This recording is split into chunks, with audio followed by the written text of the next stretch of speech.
Ei, gente, estamos aqui de novo, segunda-feira, meio-dia. Chegamos para mais uma conversa sobre esses assuntos que nos instigam, que nos estimulam. E hoje nós vamos falar sobre comportamento. Eu gosto muito desse assunto.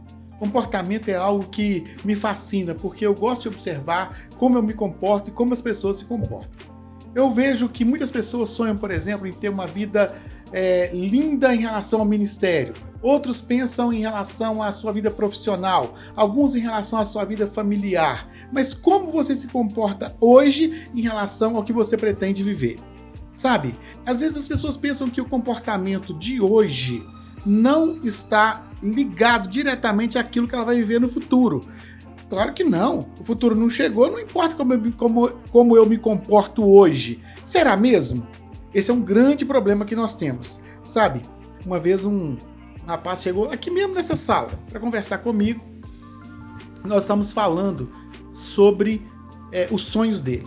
Eu perguntei para ele assim, deixa eu te contar um pouquinho melhor essa história. Ele estava vivendo uma vida louca. Vivendo dias assim muito complicados, fez escolhas terríveis, estava enfiado em coisa que ele não devia estar enfiado. E nós então marcamos aquele papo, né? Papo de pastor, você já viu, né? E aí, rapaz, aquele dia ele chegou para mim e começou a me contar o tanto de coisa errada que ele estava fazendo na vida. E eu perguntei para ele assim, mas e aí, cara? Como é que são os seus sonhos? O que você está pensando em viver na sua vida? Ele falou assim, meu maior sonho é casar. Fiquei surpreso, porque assim, ele estava vivendo umas coisas tão diferentes, e eu então comecei a entrar na conversa dele e perguntei assim, mas e aí, qual é o tipo de pessoa que você pretende se casar? E ele começou a descrever, eu quero me casar com uma menina que goste de mim, uma menina linda, uma menina cheirosa, uma menina que seja fiel, uma menina trabalhadora, que seja uma boa mãe. E ele começou a descrever aquelas coisas, e no meio dessa conversa, ele descreveu assim, não, inclusive eu quero que ela seja crente, pastor, uma menina assim que ora. E eu então falei assim com ele, rapaz, então me diga uma coisa, você acha que essa menina, ela já nasceu ou ela ainda tá para nascer? Que isso, pastor? Eu tenho 19 anos, se ela não tiver nascido, quando que eu vou casar? Aí nós demos umas risadas aqui, eu falei assim, ok, então, quantos anos você acha que ela tem? Aí ele imaginou assim, deve ter assim, se eu tenho 19, hoje ela deve ter entre uns 16 e uns 22 no máximo, né, pastor? Eu falei assim, pois bem. Então essa menina entre 16 e 22, bonita, trabalhadora, que vai ser fiel, boa mãe, crente, de oração. Você acha que essa menina está por aí orando assim, Senhor, me dê um marido, um homem de Deus, me dê uma pessoa assim, uma pessoa assim. Você acha que ela está orando por um marido? Pastor, se ela é uma menina de oração, igual eu falei, provavelmente ela está orando, né? Pois é, e Deus daria você para ela? Você é a resposta de Deus para essa menina? Ele ficou calado, sem graça. Mas é exatamente sobre isso que eu quero falar hoje.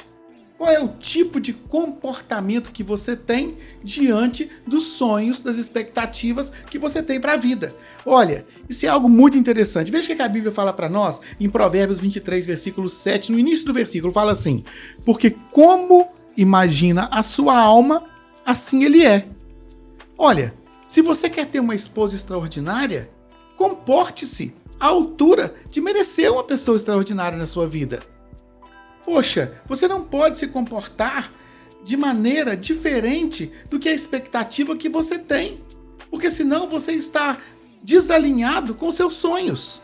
Perceba quantas vezes as pessoas elas não entendem que elas precisam se comportar de acordo com as suas expectativas, com os seus sonhos. Uma vez eu trabalhei com uma pessoa que ela se comportava à altura dos sonhos dela. Ela se comportava pensando naquilo que ela sonhava, naquilo que ela queria galgar dentro da empresa. Como assim? Ela chegava mais cedo, ela saía mais tarde, ela assumia responsabilidades que nem eram dela.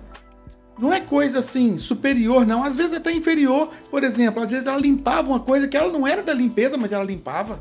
Ela organizava, que não era obrigação dela, mas ela organizava. E a galera pegava no pé dela, zoava ela, falava assim, poxa, você não tem que fazer isso não, você tá puxando o saco do patrão. Sabe o que aconteceu? No dia que surgiu uma vaga para ser promovida, quem foi a primeira pessoa que o patrão enxergou para promover? Foi ela. Isso é muito interessante. Sabe o que acontece, meu querido? Nós precisamos enxergar as coisas de acordo com aquilo que nós sonhamos. Nós temos aqui na nossa equipe de pastores um pastor que, durante 25 anos, ele foi analista de sistemas de um banco, o pastor Gilbert. E um dia ele estava me contando uma história muito interessante sobre a carreira profissional dele. Ele me disse que chegou no banco onde ele trabalhava e logo ele conseguiu ser promovido a analista de sistemas júnior.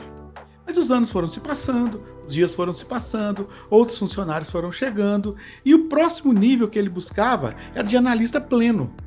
Mas ele não conseguia essa promoção não chegava para ele. E de repente ele via que outras pessoas estavam sendo promovidas e ele não. Pessoas que chegaram no banco depois dele já estavam como analistas pleno e ele continuava como analista júnior, analista de sistemas júnior.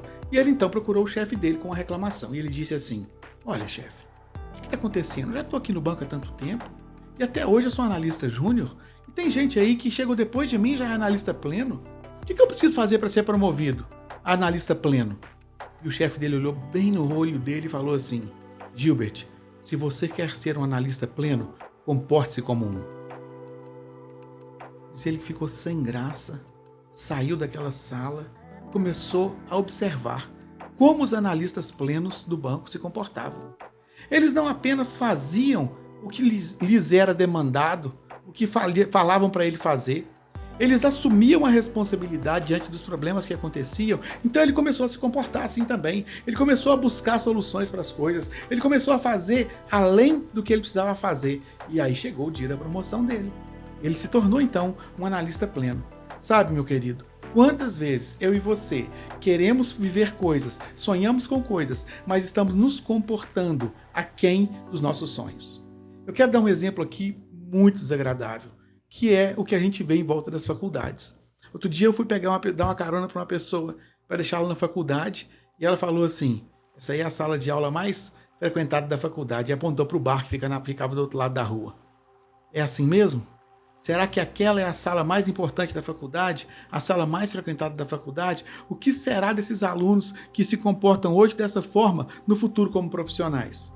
E você, pastor, que sonha em ter uma igreja grande, você que sonha em viver uma expectativa do crescimento no meio da sua igreja, qual é o seu comportamento como pastor hoje? Você se comporta como um pastor de uma igreja sem condições ou você se comporta como um pastor que enxerga no futuro? Um dia eu estava ouvindo uma palavra do pastor Abe Uber, contando quando ele começou a igreja lá em Santarém, e ele dizia que estava ele, o irmão dele, o moço do violão, e ele falava assim: meus queridos, que alegria ver essa multidão de pessoas. Não tinha multidão, mas ele já enxergava com os seus olhos de fé, com os seus olhos proféticos. Nós precisamos nos comportar com olhos de fé, com olhos proféticos. Hoje, você que lidera uma célula, você que lidera um curso, você que lidera na igreja um pequeno grupo, você hoje é um líder em potencial de multidões, mas você precisa se comportar à altura disso. Cuidado com o seu comportamento. Veja o que está escrito em Jó, capítulo 3, versículo 25. Aquilo que temo me sobrevém, aquilo que eu receio me acontece. Se o seu comportamento é um comportamento covarde, se o seu comportamento é um comportamento omisso, sabe o que vai acontecer com você? Você colherá esse tipo de atitude. Você colherá esse tipo de resultado na sua vida. Você precisa se apresentar para o futuro hoje. Eu estou aqui para viver tudo que eu tenho para viver de uma vez, porque na hora que o futuro chegar, eu estou preparado. Bora mudar nosso comportamento? Jesus abençoe você.